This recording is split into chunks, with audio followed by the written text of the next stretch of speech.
పంచాయతీ కాదట, కౌశిక్ రెడ్డితోనే నాకు పంచాయతీ అట. నీకు నాకేమైనా భూమి తగాదాలు ఉన్నాయా?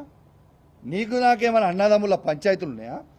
ఎస్, నేను అడిగింది ఏంది, నువ్వు చెప్పే జవాబు ఏంటిది, నువ్వు మాట్లాడేది ఏంటిది?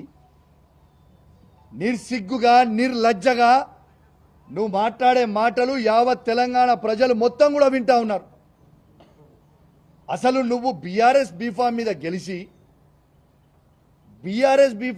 గెలిచి కాంగ్రెస్ పార్టీలో చేరనికి నీకు సిగ్గనిపిస్తలేదాయా?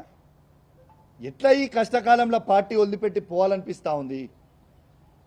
అంటే మీ వందలాది కోట్లకి అమ్ముడు పోడు, మీ భూ పంచాయతీలు ఏడని నియోజకవర్గంలో ఉంటే అవి పోయి సెటిల్ చేసుకోవడానికి కోసమో మీ స్వార్థం కోసం తప్పితే కేసీఆర్ గారు నీకేం తక్కువ చేసిండు, నీ నియోజకవర్గానికి ఏం తక్కువ చేసిండు?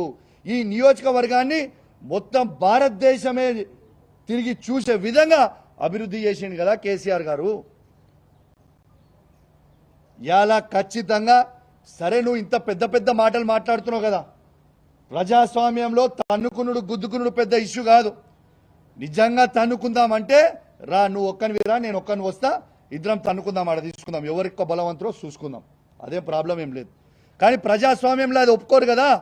నీకు దమ్ము ఉంటే, నువ్వు మొగోనివే అయితే, నీకు చీమురు నెత్తురు ఉంటేనే నీ ఎమ్మెల్యే పదవికి రాజీనామా చేసి మళ్ళీ బై ఎలక్షన్కి రా, వచ్చి గెలిచి చూపి నువ్వు దమ్ము నోనాలి, అప్పుడు ఒప్పుకుంటాను. రిజైన్ చేయి, నీకు దమ్ముంటే నువ్వు రిజైన్ చేయి అంటున్నా నేను. నీకు దమ్ముంటే నువ్వు రిజైన్ చెయ్యి. Come will go for election, ఆడ చూసుకుందాం. అది నిజమైన ప్రజాస్వామ్యం కదా. నీ దమ్మేందో, మా కేసీఆర్ నాయకత్వంలో మా దమ్మేందో మేము చూపిస్తాం. You please resign. Straight answer. నువ్వేదో తిట్టి డైవర్ట్ చేసి టాపిక్ ఏదో చేద్దామన్నా, ఐ వాంట్ స్ట్రేట్ ఆన్సర్. నువ్వు బీఆర్ఎస్ పార్టీ ఎమ్మెల్యే అయితే మీరు రాండి, స్ట్రేట్గా టీఆర్ఎస్ భవన్కి పోదాము, తెలంగాణ భవన్కి పోదాము, ప్రెస్ మీట్ పెడదాము, అక్కడి నుంచి కేసీఆర్ గారి దగ్గరికి పోదాము. లేదు అంటే నువ్వు కాంగ్రెస్ పోయినవా నువ్వు అనుకుంటే చక్కగా రిజైన్ చేయి, ఎలక్షన్కి పోదాం, నీ దమ్మేందో మా దమ్మేందో చూసుకుందాం.